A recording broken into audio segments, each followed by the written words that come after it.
I call this regular meeting of the Comal ISD Board of Trustees to order at 7 p.m. on February 26, 2026.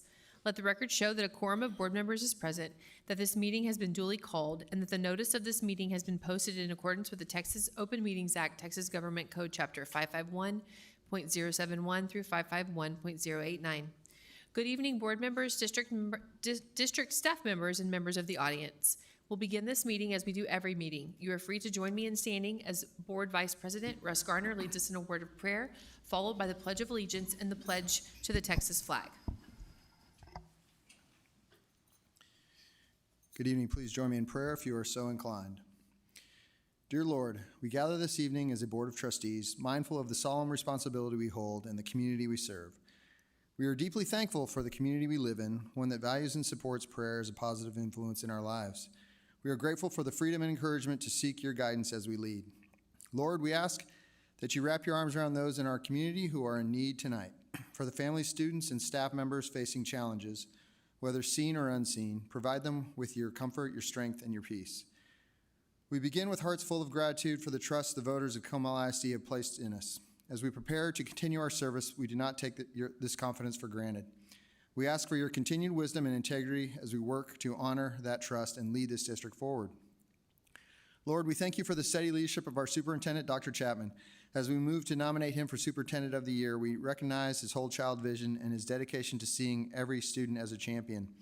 We ask your blessing upon him as he guides us in growing greatness and becoming a national standard of excellence.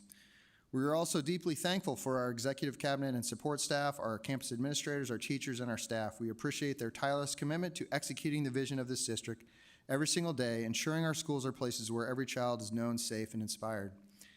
Finally, we celebrate the incredible students who have the privilege of recognizing tonight. We thank you for their hard work and for the new extracurricular opportunities that have allowed them to excel at the state level. May their success be a testament to their perseverance and the support of this entire community. Guide our deliberations tonight, that every decision we make may serve the best interests of our students and families. In your name we pray, amen. I pledge allegiance to the flag of the United States of America and to the republic for which it stands, one nation, under God, indivisible, with liberty and justice for all. Honor the Texas flag. I pledge allegiance to thee, Texas, one state under God, one and indivisible.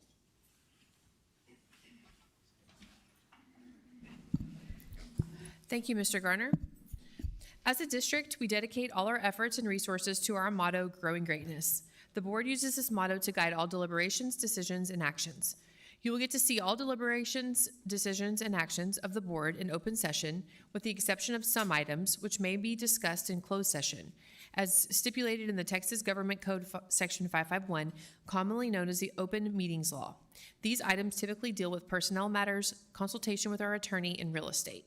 For the record, the board members present are Mr. David Krasinski, Ms. Amanda Jones, Mr. Russ Garner, Mr. Tim Hennessy, Ms. Amy Shaw, and myself, Courtney Biasotti. We constitute a quorum and may conduct business on behalf of the district. Before moving on to the next agenda item, I'd like to remind you that the board will accept comments from citizens of the district and from district employees. Persons who wish to speak during public comment audience participation must have completed a form for this purpose and placed it in the designated location prior to the opening of the meeting. When the board addresses agenda item number 3, public comment audience participation, you'll be invited to the podium to speak to the board. The first agenda item is number 2, board recognition. I will now turn it over to Ms. Christina Eckert. Good evening, Madam President, Board of Trustees, and Dr. Chapman. We are excited to share our recognitions tonight with you this evening.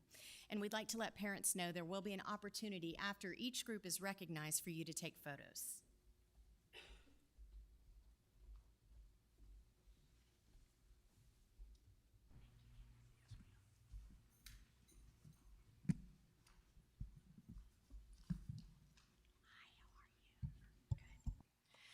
We begin this evening by recognizing our first responders and our local law enforcement for their professionalism and dedication during the January 30th incident at Canyon Middle School. Your quick response, your professionalism, and your care meant a great deal to our students, to our staff, and to our families. We are grateful for your partnership and your support. Our first honoree tonight, Chief Osvaldo Flores from the New Braunfels Police Departments.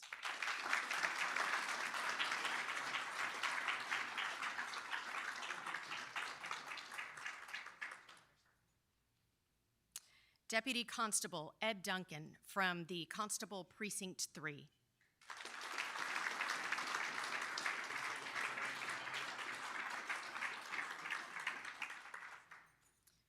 Corporal Saul Pena from the Comal County Sheriff's Office.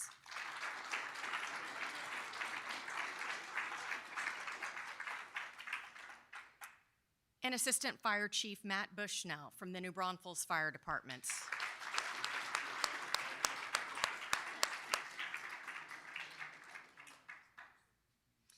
If you would all come back for a photo, we'd like to take one. And if we can just take a moment, we have members of several local law enforcement in our audience, and we just want to thank you for everything you did that day and for everything you do every day.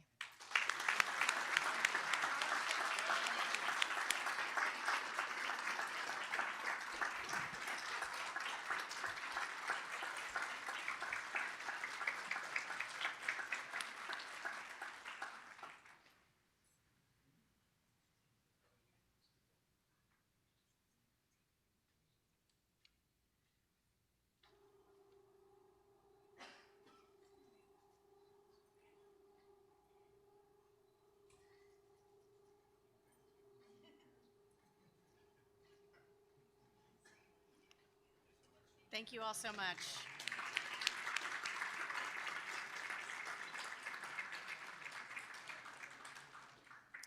Now we recognize the two-time state silver medalist cheer team from Davenport High School. The team placed second in the state UIL 4A Division I Spirit Championship, walked away with the Best in Category Band Chant Award. Our first honoree, Melanie Shearer, who is the captain of the team.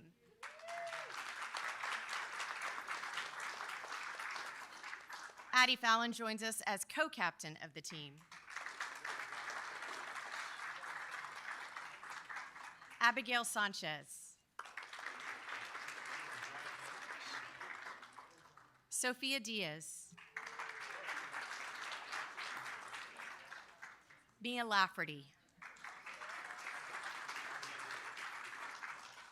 Aubrey Kaiser. Ellie Atkinson. Ashley Lane is the assistant cheer coach. And Evelyn Fallon is the head cheer coach.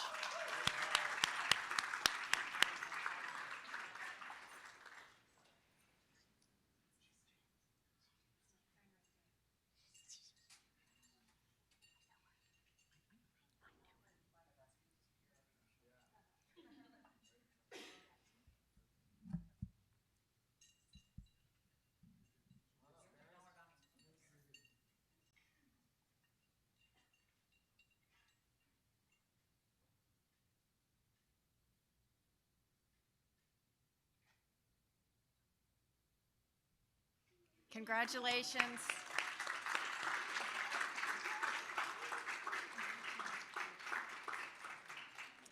Next, we would like to honor our Career and Technical Education program for being named a CTE District of Distinction by the Career and Technical Association of Texas for the second year in a row. Through its CTE programs, Comal ISD is giving students opportunities to get a jump start on a career, learn a trade, and be prepared for the workforce. Only 71 districts received this designation this year, which celebrates schools across Texas with high-quality CTE programs. So joining us now will be members from the district and from each of the high schools who are heads of the CTE departments.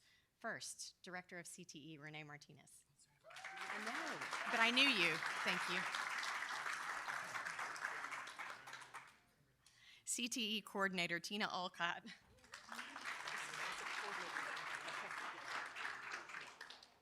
CTE Coordinator, Zach Abbas. From Canyon High School, Jennifer Baker. From Davenport High School, Zach Delane. From Smithson Valley, Nikki Rudloff. And from Piper High School, Leslie Weil. From Canyon Lake, Garrett Shoddy.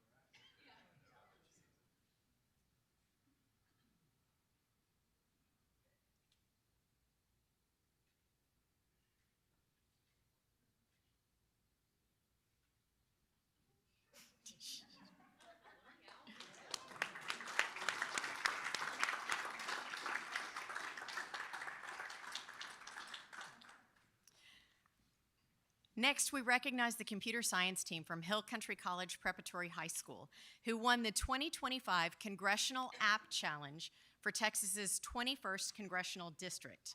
Their app, American Dynamism, was selected for its timely focus on strengthening industry. The app will be displayed in the U.S. Capitol for a year, and the team will travel to Washington, D.C. to meet with the Congress, industry leaders, and fellow honorees. From the team tonight joining us, Ty Fonseca.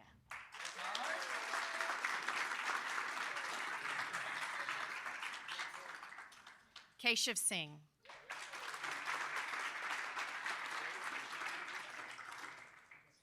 Luke Ringline.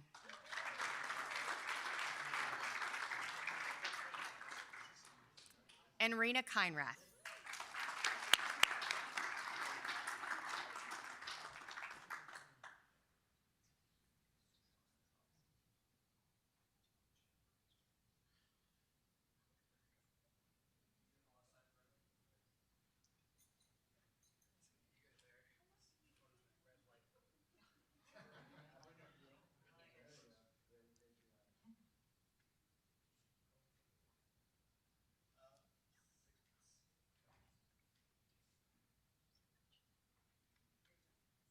Yes, congratulations.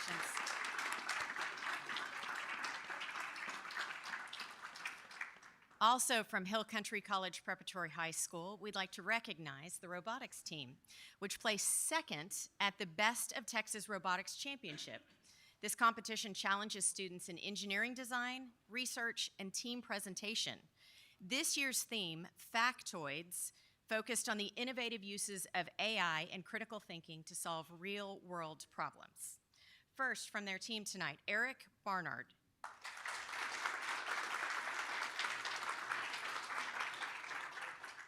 Kendall Gallagher.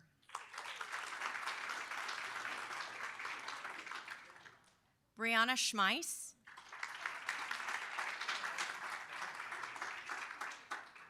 Ty Fonseca.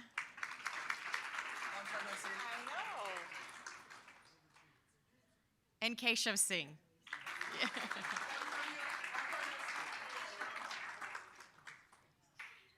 They were coached by Luis Cavallero.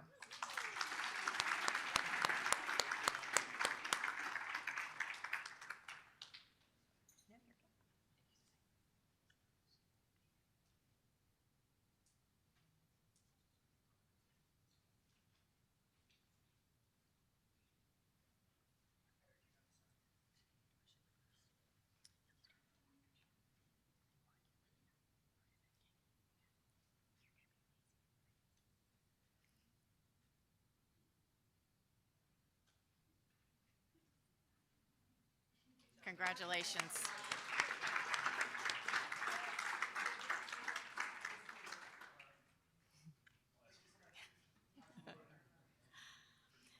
Next, we have the district's first esports Fortnite champion. The Memorial Early College High School Fortnite esports team won the Mountain Region League, outperforming 68 other schools across 8 states and 1 Canadian province. Representing the winning team tonight, Troy Castro.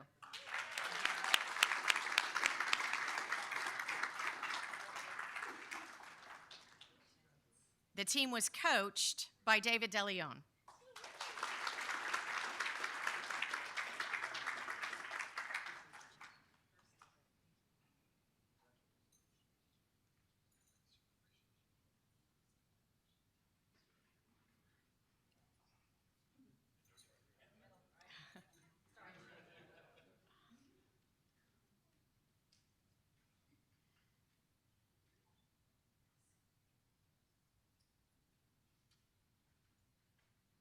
Congratulations.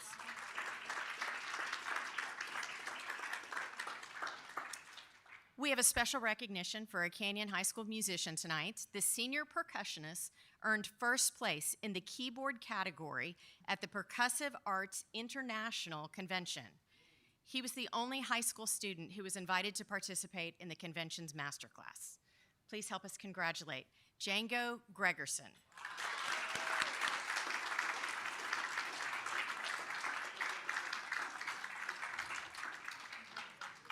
Canyon High School's Director of Bands is here with us tonight too, Steve Vaden.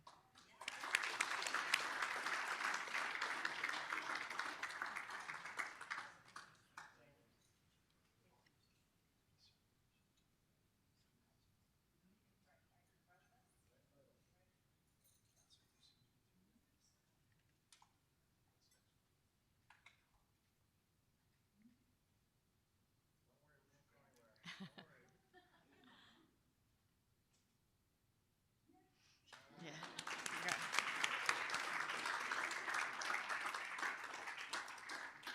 For our final group of honorees tonight, we'd like to recognize this year's All-State Band and Choir honorees. 14 students earned this distinction after a highly competitive audition process that begins each fall with more than 70,000 students across the state. These students recently represented Comal ISD at the Texas Music Educators Association Convention. It was in San Antonio. They were performing in a variety of elite band and choir ensembles. We want to say congratulations to all of our all-state musicians tonight. We begin with Jackson Alvarez from Canyon Lake High School.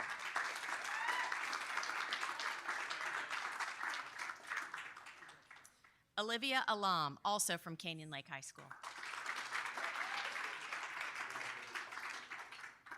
Caleb Atkins from Davenport High School.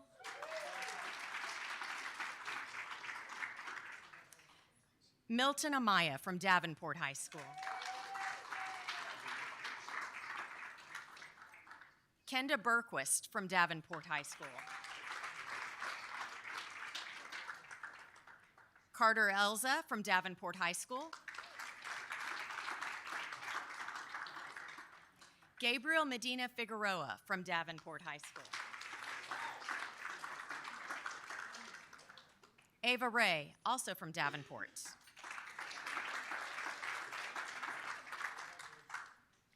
Benjamin Rodriguez from Davenport High School.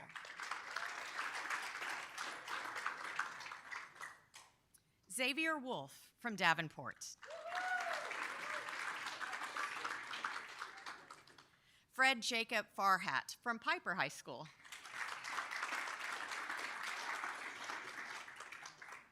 Juliana Martinez from Piper High School.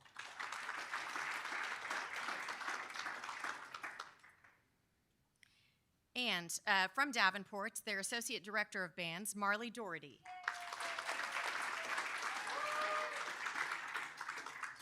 And joining us from Canyon Lake High School, Penny Gabrielson, the Choir Director.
One more congratulations to all of our honorees tonight.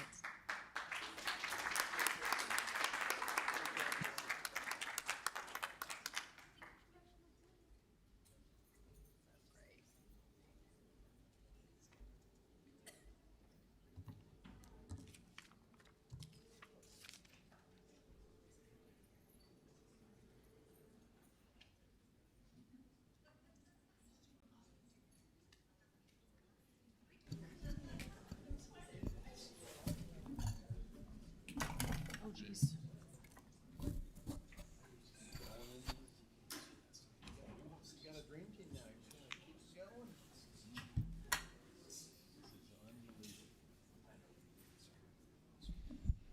All right, moving on. Our next agenda item is number 3, public comment, audience participation. Persons who wish to speak during public comment audience participation must have completed a form for this purpose and placed it in the designated location prior to the opening of the meeting. Ms. Comstock, do we have any requests for public comment? All right, we have 2.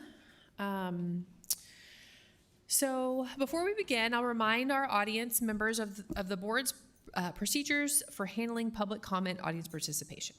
Anyone interested to speak in person during public comment audience participation must have completed a form and listed the topic they wish to discuss prior to the start of the meeting. Each speaker will be allowed to speak once during public comment audience participation and will be allowed a maximum of 3 minutes to address the board, dictated by Board Policy BD Local. Because the board wants to hear from as many of you as possible, while also keeping the meeting running efficiently, groups of more than 5 people who want to present a particular viewpoint on a topic should appoint one person to speak on behalf of their group. Please remember that the board cannot deliberate on any subject that is not included on the agenda for this meeting. Board members will listen to comments but will not respond or answer questions. We also ask that you not discuss students who are not your own. The timer will be shown on the screen in front of you and will begin when you arrive at the microphone to speak. Again, the speaker's presentations will be limited to 3 minutes. All right, our first speaker will be Mr. Kevin Samuelson.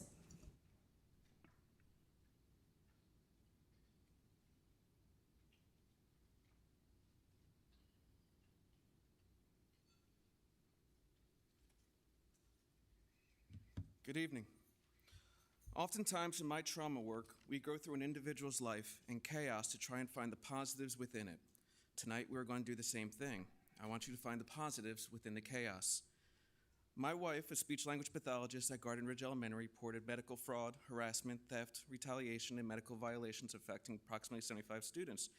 She was retaliated against by administration and staff members for seeing something and saying something, including eventual threats against her family. We went through 3 level 3 grievances. At a level 3 grievance, the administration stated it was okay to threaten a parent so long as it benefits a child. Then the files were sealed through the Attorney General's office. We petitioned the Attorney General's office, and they stated that the files were sealed because they were damaging to the reputation of a government entity. I came before this board to speak the truth and inform the public. My microphone was muted. I now have a First Amendment case in federal court where I'm arguing our First Amendment rights in the digital domain. As you once said, Mr. Vice President, check the videos. So all we have to do is look up September of 2024 at time marker 4830 and watch your hand movement at time marker 4845. The school district hired a law firm to represent it in the First Amendment case. I know from firsthand experience that constitutional lawyers wanted to charge me $100,000. So I became curious how much this district is paying a private entity to argue that it is acceptable to mute a microphone when medical violations against students are being reported. I filed a PIA request. The letter I received in response stated that you are sealing the files again. This is not about children. This is about the financials of the school district using public funds to pay private entities to defend against medical fraud violations against students, violation of students' medical rights, whistleblower protection violations, and your own statement that it is okay to threaten parents so long as it benefits children, which in context validated threats against staff members' families. The school district is now using its position as a government entity to hide payments made with public funds to private entities. With all due respect, I swore to defend the Constitution from all enemies, foreign and domestic. That was the oath I took when I joined the Army. Only find this government entity using public funds to hide and conceal what happened to its students and staff. How much money is the school district spending to conceal what happened? For those of you that are interested in reading about the school districts positioning themselves with the belief that they can silence the people, you can visit my website, TexanResilience.net, I have uploaded all legal documents along with the summaries and relevant Supreme Court case law so you can see what your government is doing against the people. You once told me Comal ISD is no longer run like an education system, but like a business. Does this fall into that category? The test of a character's true nature is not when everything goes perfect, but when everything goes to crap. Thank you. Our next speaker will be Mr. Tristan Cleave.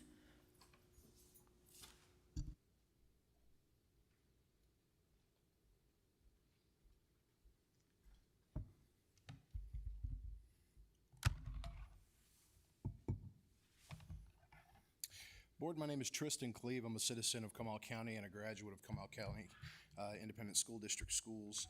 I'm here to speak on behalf of SB 10 and SB 13, which I spoke to you about beginning in November of last year. I'm the gentleman who helped you all acquire 1,100 copies of the 10 Commandments, and I donated one to you that I had hoped to see in here, but I guess we're not ready for that yet. If you guys need a frame, let me know. I'll get it framed for you if you promise to hang it. The Court of Appeals, Fifth Circuit Court of Appeals, currently holds this case against Comal ISD for putting up the 10 Commandments. That same Court of Appeals just actually ruled that in the state of Louisiana as of February that they can now, they overruled the lower courts in order to allow them to hang the copies of the 10 Commandments in the classrooms. So at this time, now that we're behind the coon asses, I would ask that Texas leadership finally show up.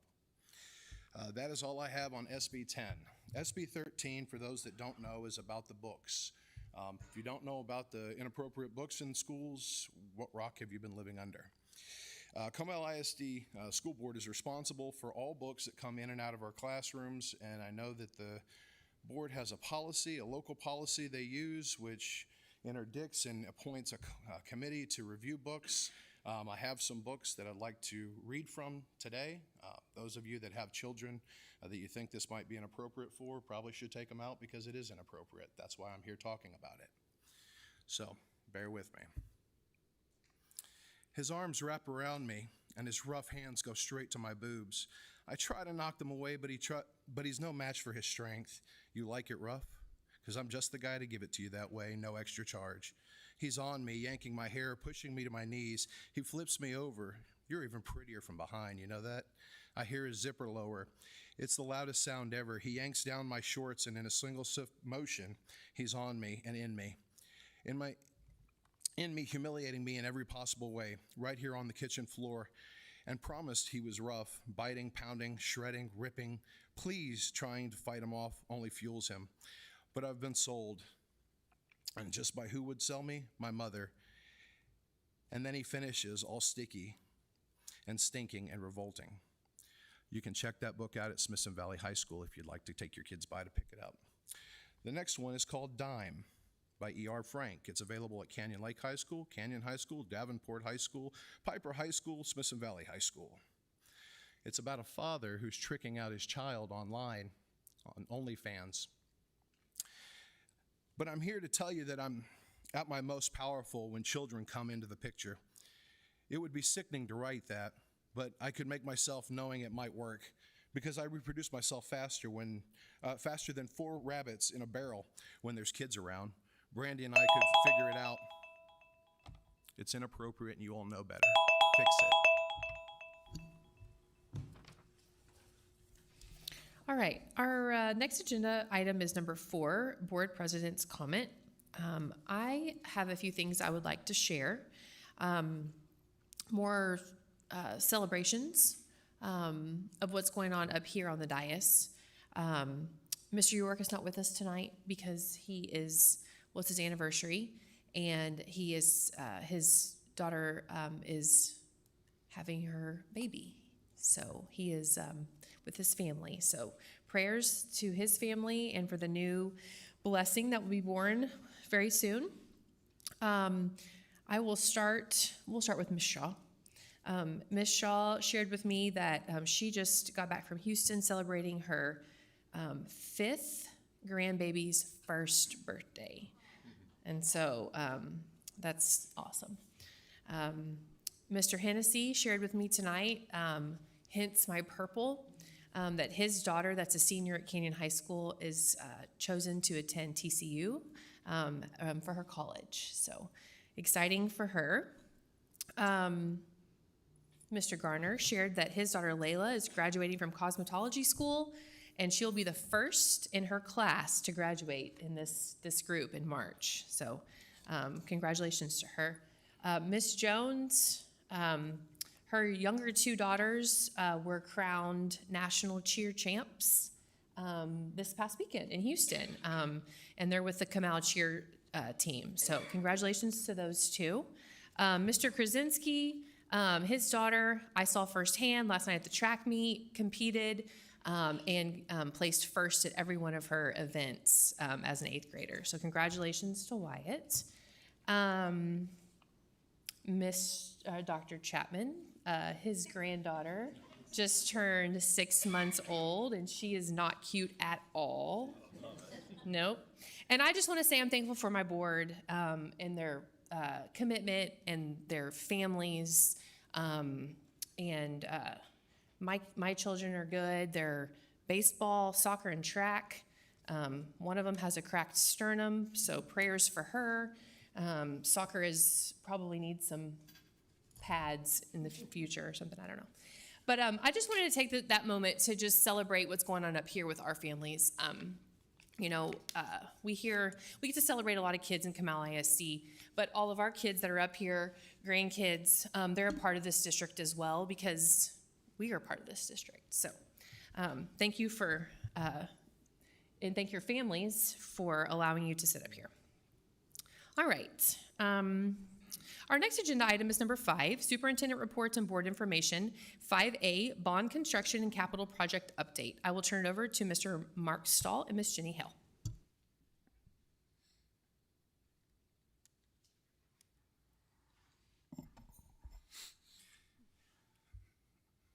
Good evening, Madam President, Trustees, and Dr. Chapman.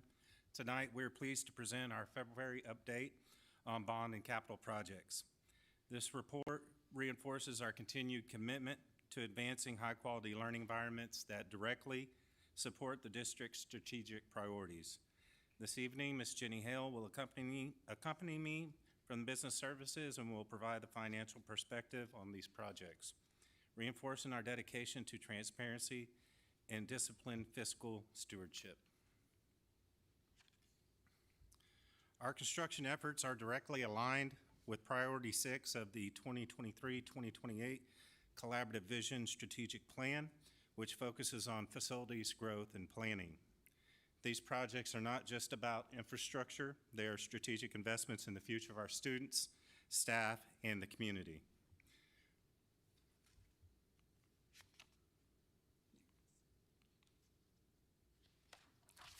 We will begin with the items from the 2021 bond program.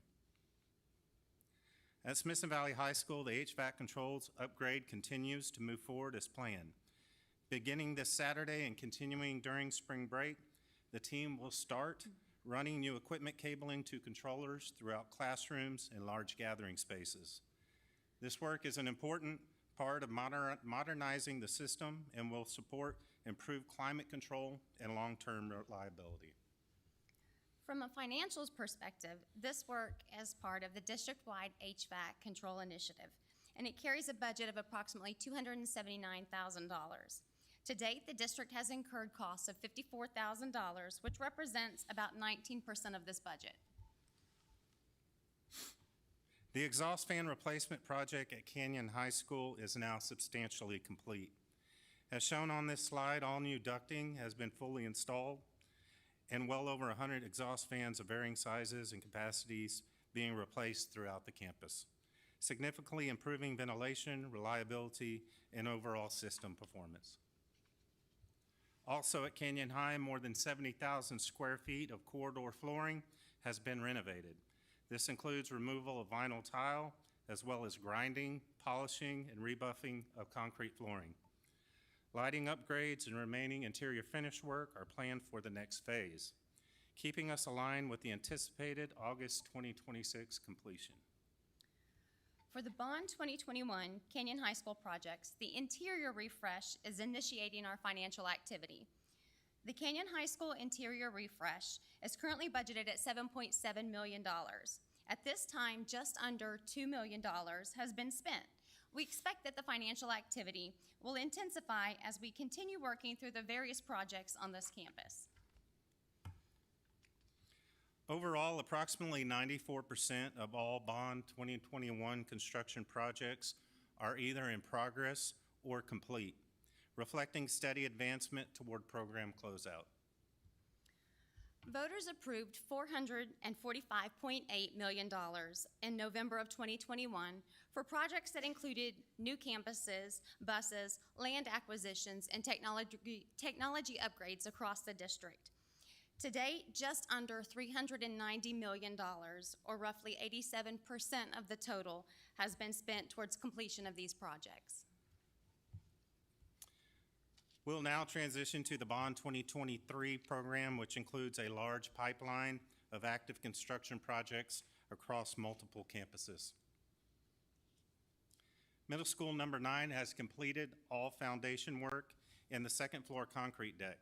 Steel erection, MEP rough ends, and exterior masonry are progressing, and the project remains on schedule for summer 2027.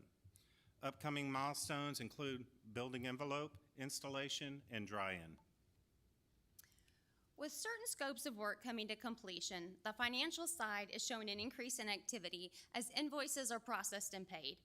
The construction of Middle School number 9 is currently budgeted at $123.5 million, with approximately $55 million, or roughly 45.5%, being spent. As seen on this slide from this past week, the Life Bridges main campus team continued sequencing earthwork, underslab MEP, and structural mobilization to maintain momentum as the facility transitions towards its next major milestones. The project team has begun concrete foundation pouring this week, with steel erection beginning soon after. Building on that progress, the financial outlook reflects early stage activity. The Life Bridges replacement campus carries a budget of $15.9 million. As we approach major milestones, we anticipate a consistent and measurable increase in expenditures over the next several months. Elementary School number 22 is nearing the start of construction. This slide highlights the north side of Meyer Ranch, where the roadway will be extended and a new bridge constructed across the tree line below. The contractor is now mobilizing on site, and the school will be situated in the open area just beyond the construction trailers that are shown in the lower right of the image.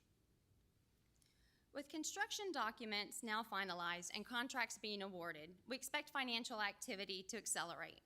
Elementary School number 22 carries a budget of $71.8 million, and to date, just over $2 million, or approximately 2.8%, has been expended.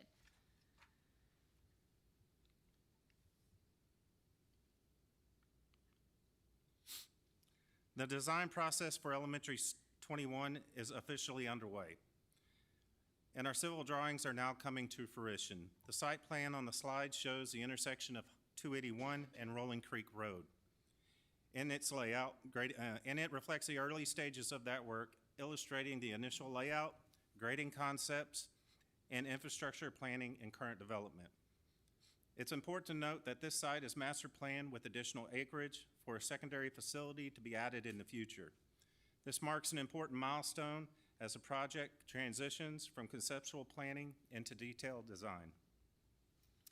And as the design projects are completed, we will see financial activity just barely begin this spring. The baseball and softball locker room facilities at Canyon Lake High School are nearing completion. Supported by the full installation of the roof structure, the batting cage and storage buildings visible to the rear of the locker room facility are now complete. The project remains on schedule for the February 2026 delivery date, with enclosure work, interior build-out, and MEP trim installation representing the final phases underway. Reflecting that progress, the financial picture shows steady advancement as well. A total of $11 million is allocated for reinvestment projects at Canyon Lake High School. To date, just under $8 million, or 70%, has been spent. Phase 2 of Memorial Early College High School roof project has remained on schedule, and the roofing work is now substantially complete. This milestone marks the full completion of all roofing scope planned for this facility. Phase 1 of the MEX HVAC and roofing project was included in Bond 2021. Phase 2 of the project is included in Bond 2023 System Package 3B. The Bond 2023 allocated budget for Phase 2 of the MEX HVAC and roofing project totals $6.6 million, with just under $5 million, or 69%, spent.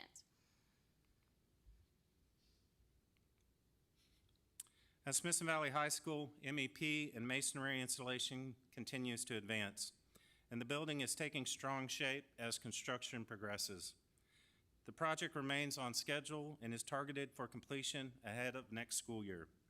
Internally, the logistics plan for dance, cheer, and athletic area renovations have been finalized in coordination with campus administration. Students will vacate these areas beginning April 8th, enabling the contractor to complete the remaining work in time for the start of the next school year. Reflecting on that momentum, the financials show strong engagement. The Smithson Valley renovation projects have expensed $15 million, representing 56% of the budget. As the logistics plan concludes and renovation accelerates on the dance, cheer, and athletic spaces, we anticipate additional financial commitments in the near future. For our system packages update, multiple projects continue to address campus mechanical and lighting upgrades with a focus on reliability, comfort, and efficiency. At Canyon Middle School, roof repair and replacement work has begun with anticipated completion for August of 2026. This work is coordinated to not interrupt daily operations of the school. The HVAC replacement at Churchill Middle School continues to advance, with new line installation during nights and weekends. The project has now entered a detailed logistical planning phase. In coordination with school administration, maintenance teams will begin removing classroom furniture after the final bell on the last day of school to allow ceiling demolition to begin the next morning. Additionally, the contractor will work 7 days a week throughout the summer to ensure completion of the project before teachers return for the next school year. The Canyon Middle School roofing and Churchill Middle School HVAC projects are part of our system packages. In addition to these two projects, there are several other projects across the district that are allocated in system packages for Bond 2023. A total of $70.8 million is allocated for Bond 2023 system packages. Approximately 52%, or $37 million, has been spent as we move through the completion of all of these projects. As shown on this slide, excavation is underway for the new Canyon High School tennis courts and golf practice facility, which are scheduled to be completed and ready for use in the 26-27 school year. Also at CHS, the roofing team is performing ahead of expectations, with the overall project now 65% complete. Replacement of the standing seam roof will begin shortly. The Canyon High School drainage project is now underway following final permit approvals. Work is beginning on the north side of the campus in the bus lane area shown here. The first two phases require significant excavation, and we've coordinated closely with campus administration, safety and security, and transportation, as the bus lane will remain closed for the rest of the school year. Additional phases will continue through December 2027. Also, the fencing for the parent queuing project is up, marking the start of on-site construction. The contractor has mobilized and work is in progress. The project remains on schedule for completion this summer, ensuring full readiness for the 26-27 school year. The Canyon High School reinvestment project under Bond 2023 carries a budget of $32 million, and to date, just under $8 million, or approximately 24%, has been spent. Additional scopes began in January, and we anticipate a sharp increase in expenditures as we move through the spring and summer months. For review, the Bond 2023 portfolio is broadly active, with approximately 97% of projects completed or in process. Our strategy in these bond projects is emphasize early procurement, controlled phasing, and rigorous commissioning. Building on that progress, the financials reflect strong execution across the portfolio. Of the $558.6 million that voters approved in May of 2023, approximately $223 million, or just under 40%, has been incurred on designing, initiating, constructing, and completing these projects. This demonstrates our commitment to value and transparency. This concludes our February update on our bond projects. We appreciate your continued support and oversight, and we are certainly happy to answer any questions you might have. Thank you. Board members, are there any questions regarding 5A, bond construction and capital projects update? Mr. Krasinski. Thank you, Madam President. Not really any questions. I think you've pretty well detailed this out. I just, again, thank you for the transparency, and I think the overall trajectory of these projects and these bonds is they're approved by the voters. So this is great transparency. I think great trajectory on execution, starts, finishes, completions, and then obviously the updates are fantastic. So no real questions, but thank you all for the presentation. Ms. Jones. Thank you, Madam President. I agree. At the very first slide, it shows our mission, vision, and motto. And sometimes, you know, controller cabling is not what people see in bond projects. And so to see y'all just going so transparent and allowing it to be accessible to our taxpayers and everything like that on our website, I keep telling y'all over and over, and to this day, I'm still referencing people to that website. And so when they hear it from you, it means something. So thank you for taking the time. I love that it's updated every single morning. The videos were very, very, very nice to add for the touches. But I really just want to thank y'all for just working so hard to make sure that we are promises made, promises kept. So thank you guys, and please tell everyone as well. Yeah, if I might add, I'm lucky enough to be able to come up here and present with Mrs. Hale, but I'd be remiss if I didn't recognize my team. It's truly a group effort, from flying the drone with the videos to our collaboration with the business office. So Inputting everything in owner insight, yeah. Our teams do that. Ms. Shaw.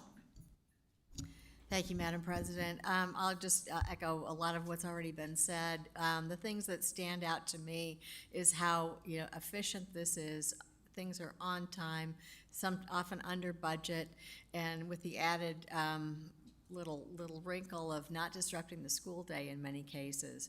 I think people can feel very confident that we are very much balancing investments in new facilities to accommodate the fast growth, while being absolutely mindful of making sure that our existing facilities are of comparable quality.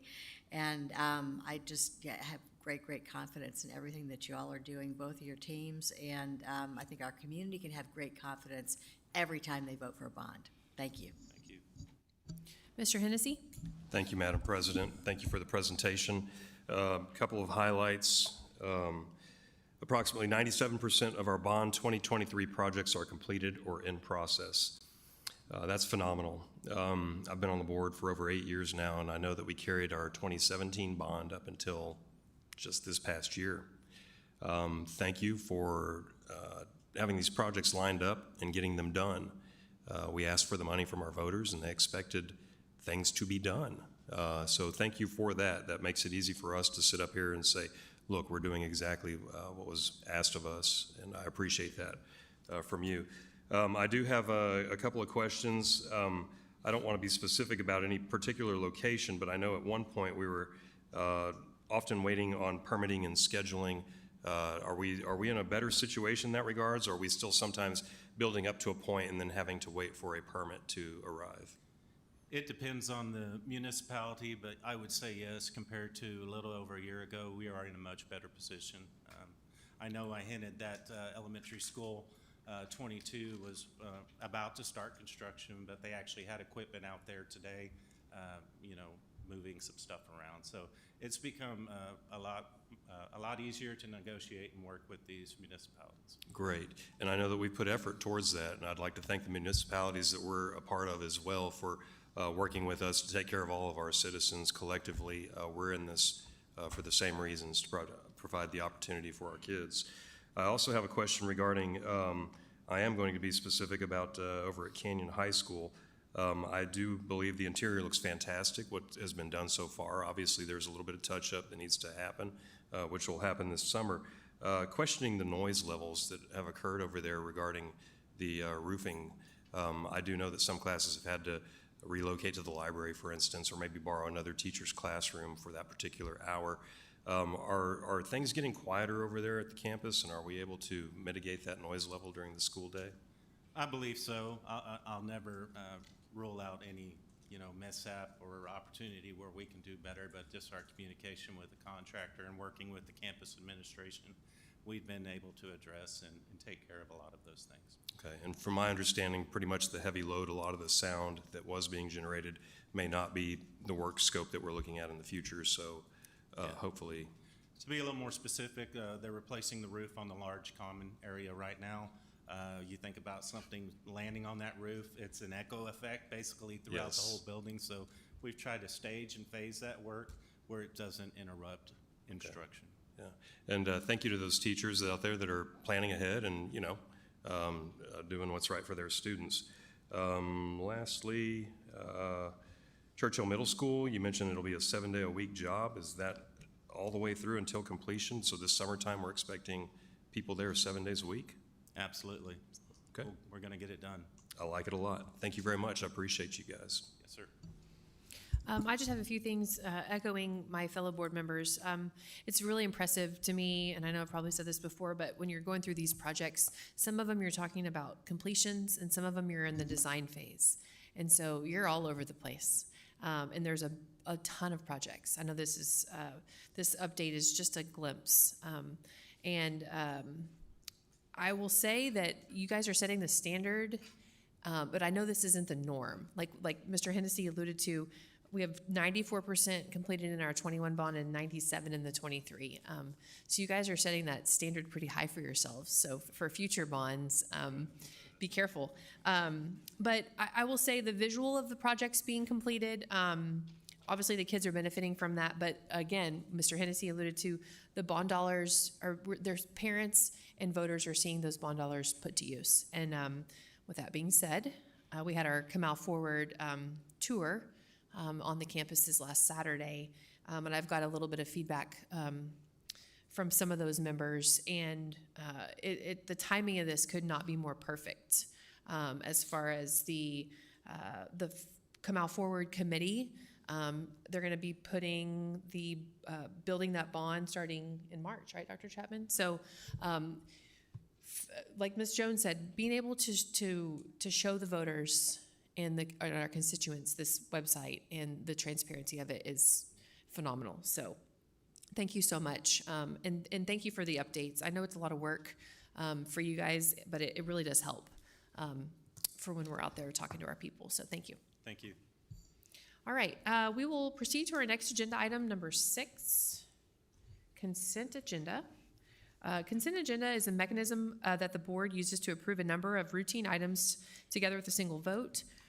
In compliance with the Texas Open Meetings Act, the public notice for this meeting includes the list of all consent agenda items, and the board has been provided ample information about these items in advance. Prior to any action taken on the consent agenda, board members may request withdrawal of individual items for clarification or discussion. Board members, are there any items to be removed from the consent agenda at this time? Okay. Hearing none and seeing none, board members, do I have a motion regarding the consent agenda items? Ms. Jones. Madam President, I move to approve the consent agenda items as presented. Second. I have a motion from Ms. Jones and a second from Mr. Hennessy. Is there any further discussion? All those in favor, raise your hand. With a vote of 6 in favor and 0 opposed, the motion carries. Okay, the next agenda item is number 7, items for discussion and or action. There are no items to be removed from consent that need to be addressed, so we'll skip item 7A and proceed to 7B. The next item is 7B, consideration and possible adoption of resolution on daily prayer time. I will turn it over to Dr. Randy Davis. Good evening, Madam President, members of the board, Dr. Chapman. Tonight's action item addresses Texas Senate Bill 11, which requires that school boards take a vote on whether or not they will adopt a resolution establishing a period of prayer and religious reading during the school day. Prior to the administrative recommendation, I wish to spend a few minutes outlining the current state of school prayer. First, students already have broad rights to pray. Existing federal and state laws protecting student religious expression include the First Amendment, which allows private student-initiated prayer. The general principle is that the First Amendment of the United States Constitution protects private religious expression, meaning the right of individuals to express themselves. At the same time, the First Amendment also prohibits government action that establishes, advances, or coerces religion in public schools. Second, key court cases to mention include Engel versus Vitale, Doe versus Duncan ISD, and Santa Fe ISD versus Doe. These cases affirm students may pray individually or in groups during non-instructional time if not disruptive. More specifically, in 1962, the United States Supreme Court, which was Engel versus Vitale, stated students have a right to pray at school as long as the prayer is student-initiated and not disruptive. In 1995, the Fifth Circuit Court of Appeals, which was Doe versus Duncanville ISD, concluded students may pray in groups during non-instructional time as long as they are not disruptive or harassing others. And in 2000, the United States Supreme Court in Santa Fe ISD versus Doe said nothing in the Constitution prohibits a public school student from voluntarily praying at any time during the school day. It should also be noted that this case focused more on how the Supreme Court ruled that the school's policy allowing student-led, student-initiated prayer over the PA system at football games violated the establishment cause, as it amounted to government endorsement of religion, even if student-initiated. While private voluntary prayer is protected, the free exercise, this case focuses on school-sponsored activities, establishing that the government can't coerce participation or appear to endorse religion, especially through school-controlled events like football games.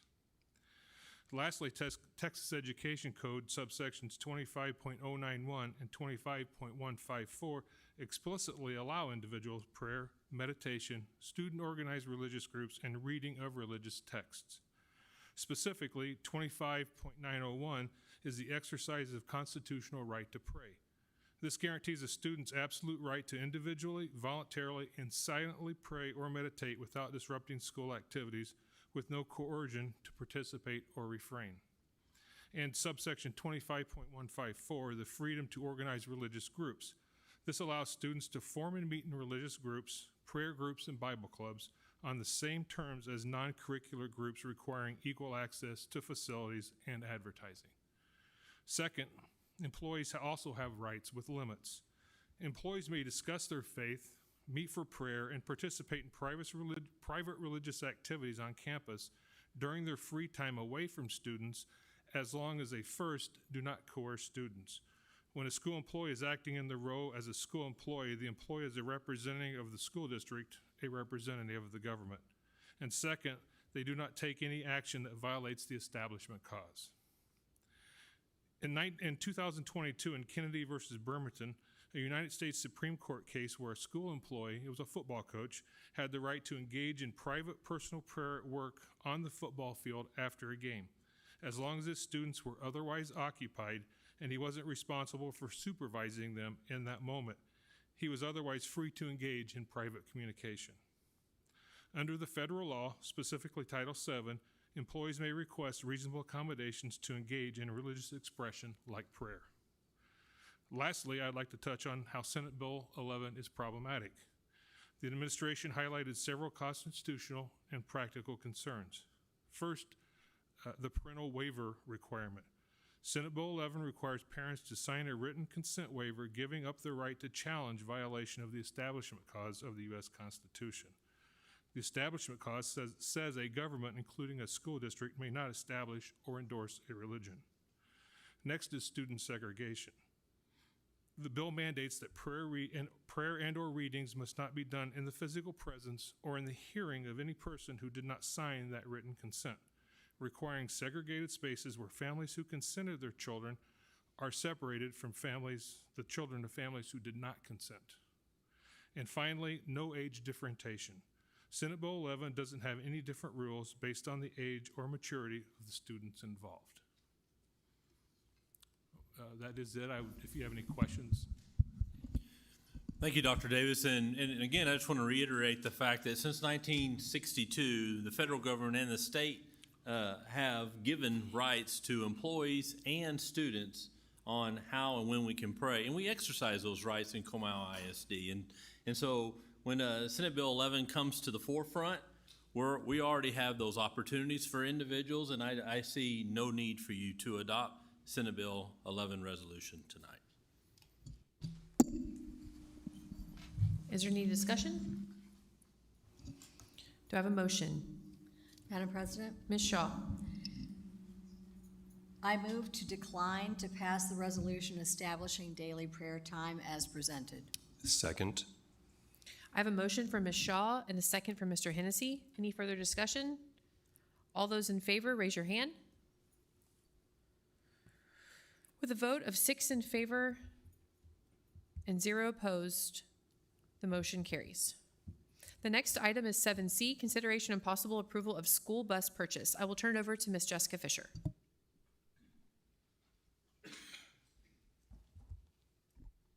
Good evening, Madam President, members of the board, Dr. Chapman, thank you for having me here tonight. I'm going to go back a little bit because we just talked about some bond, and this is what we're going to talk about tonight as well for school buses. So with the support of you and our community in the 2021 and 2023 bonds, we had funds pass for purchase of school buses. So we have been steadily purchasing and replacing our aging fleet since then. Obviously, we don't want to buy them all at once. That wouldn't be a great idea to have a whole brand new fleet and have to replace that like that. So to date, with bond funds, we have purchased 35 specially equipped buses and 65 71 passenger buses. We have exhausted the 2021 bonds, and now we're getting close to exhausting our 2023 bonds. So tonight, our purchase of 1771 passenger buses will exhaust those funds. And as a reminder, it takes us about a year to a year and a half to receive those buses once we've put them in order. Some features and facts regarding the newer model buses. We've talked about this a little bit before.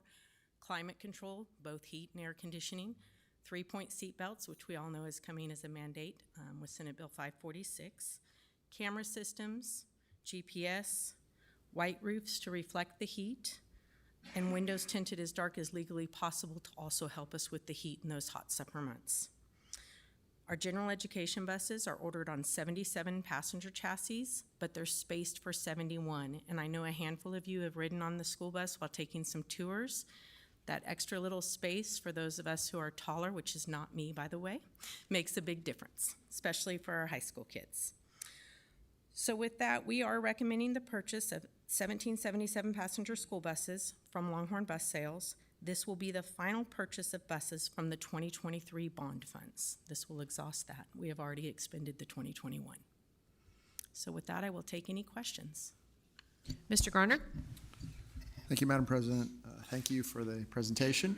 I know in studying the before the meeting, we actually went with the higher bid in this case for the cost per bus, and obviously through the total 17 buses, about $100,000 difference, which in the scope of the life of 17 buses is not that much. But I think there was some mention of the fact that, with the other buses that we've already got, the efficiencies with maintenance and things like that. Can you kind of speak to that and how there's going to be some cost savings there? Yes? Yes. So with our current fleet, as we've been replacing, we have purchased on the special equipped side, the Thomas Freightliner, and on the 71, 77 passengers, we have been consistent with the international Navistar buses. With that, our parts inventory is focused into two areas. By adding a third one, we really start to create an additional inventory That's from filters to oil to just all the different things that you have to keep that you use on a daily basis. So we really want to keep it unified as much as we can. The lead mechanics and the fleet coordinator definitely appreciate that. That was a strong point for them. There's some other components with that. They know the buses. It's like adding a Ford into a Chevrolet dealership, right? It's bringing something new in that they would have to relearn. We also have been very, very pleased with the support that we've received from this particular OEM. As you are aware, we had some hiccups with the new model this last year, and they supported their product. They gave us an extended warranty for 4 years beyond the 2 years, bumper to bumper. They followed through with the issue we were having with the engines as well and helped us to get that support and that done over the summer. So in looking at the after service is also an incredibly important piece for us as far as what that turnaround time looks like and what that communication looks like and how they support us. So we're very confident with that and not so confident on the other side. Right, and then obviously these are, look like through the buy board, right? So this is a very competitive price, obviously. Yes, sir. Yeah.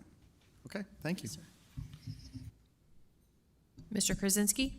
Thank you, Madam President. Obviously, we've talked a little bit. I know I've asked you questions, but I think just for transparency perspectives, Yes, sir. I know we've discussed retrofitting our old buses with new, the new mandate on SB 546, I think that's what you said.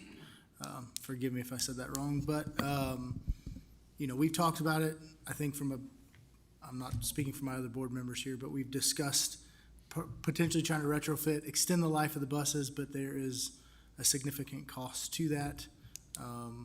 So I'm fully supportive of us buying some new buses. Obviously, we put it in the bond, we need to fulfill that.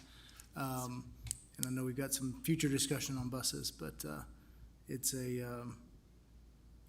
is an important thing for us to get kids to and from school safely, so. Yeah, we had a meeting with TEA last week, and that was one of the conversations. Actually, Ms. Fisher was going to do a report on that for this month, and we pushed it till later.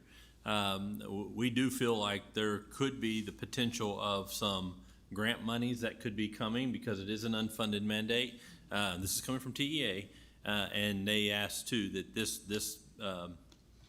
push this back a few months, and a few months meaning, because I was the one that asked, does that mean May, June, July? Yet to be determined, but I would take slow action until we get further details. So let's just hope that we do get some type of relief through some kind of grant funding program before we start spending any other monies in any other different directions. So yet more to come, et cetera. That's hopeful news. I don't know what to say other than that, but yeah. Thank you for the update. Appreciate it. Absolutely. Mr. Hennessy? Thank you, Madam President. Dr. Chapman actually hit on it with the grants. I know that in the past, there was an opportunity at one point that if we drilled out the engine blocks, we would get money if we were turning them back in. So he covered that part on the grants. I was just going to follow up and see if there was any sort of rebate program or anything like that we're looking to get into. So we did qualify for that back in 2021, 2019, I think it was, when we actually wrote for the grant, and we did receive about $842,000 at that time, and the board did approve the purchase of 28 buses, and that $842,000 offset the cost. But yes, we had to drill holes through the engine blocks, and TCEQ comes back and checks in on the buses that we purchased to make sure we're using them. We actually don't have any buses that are used en route that meet their miles. Right. They won't let you utilize buses that are in a spare status or don't take kids to and from school every day. And so we don't meet their requirements anymore. I anticipate them reviewing that because fewer and fewer districts are able to participate now because of those restrictions. Okay. So I'm hopeful to see something come from them. Their focus has obviously been very much in electric in the last couple years, but that's having a bit of a turn as well right now, so. Gotcha. Well, that's a future discussion, I guess. Had one more thing. sorry, it slips from me right now, but I will certainly get in contact with you outside of the meeting if need be for more information. Absolutely. Thank you. Be my pleasure. All right, do I have a motion regarding this agenda item? Madam President, Mr. Hennessy. I move to approve the purchase of 17 school buses from Longhorn Bus Sales at a total cost of $2,853,808 as presented. Second. I have a motion from Mr. Hennessy and a second from Ms. Jones. Any further discussion? All those in favor, raise your hand. With a vote of 6 in favor and 0 opposed, the motion carries. The next agenda item is number 8. Thank you, Ms. Fisher. The Thank you next all for agenda your item is number 8, closed session, as authorized under Texas Government Code, including but not limited to sections 551.071, 551.072, 551.074, 551.076, 551.082, 551.0821, 551.084, 551.089.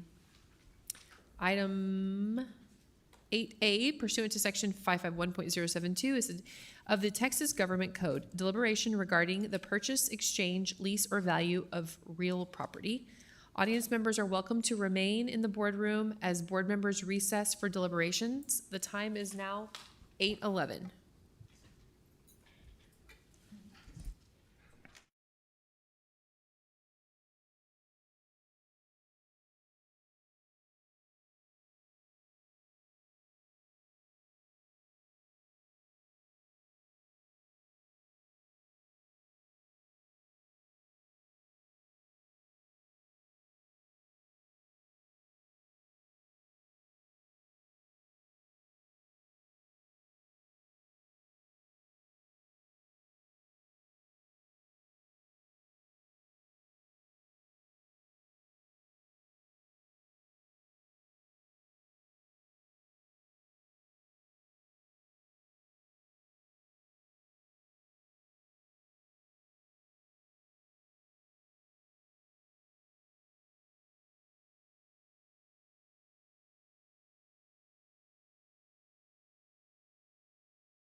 We are now reconvening in open session, and the time is 9:08 p.m. The next agenda item is number 9, action items, and 9A, consideration and possible approval and adoption of resolution of Texas Water Company easement. Madam President, Mr. Krasinski. I move that the board approve the proposed resolution authorizing the execution and conveyance of a utility easement to the Texas Water Company as described in said resolution, and instructing the secretary of the board to attach a copy of the approved resolution to the official minutes of this board meeting for the record. Do I have a second? Second. Mr. Garner? I have a motion from Mr. Krasinski and a second from Mr. Garner. All those in favor, raise your hand. With a vote of 6 in favor and 0 opposed, the motion carries. Our last agenda item of the evening is item number 10, adjournment. Before we adjourn, we'd like to highlight several upcoming events across our district and community. Comal County Junior Livestock Show next week. We wish all participating students the very best of luck as they showcase months of hard work, responsibility, and dedication. Your commitment represents the very best of our district. Read Across Comal is Friday, March 6th. We're excited to welcome guest readers into our schools and celebrate the power of books to inspire learning, imagination, and connection across our community. Spring break, March 9th through 13th. We wish all students, staff, and families a safe, relaxing, and enjoyable break. We look forward to welcoming everyone back refreshed and ready for a strong finish of the semester. And our board workshop will be Thursday, March 19th at 6:30 p.m. This workshop will allow the board to engage in deeper discussion and preparation to best serve our students, staff, and community. Our next regular board meeting is Thursday, March 26th, 7 p.m. here in Support Services Boardroom. We invite all who are interested to attend and remain involved in the important work of our district. Ladies and gentlemen, there being no further business, the meeting is adjourned at 9:09 p.m.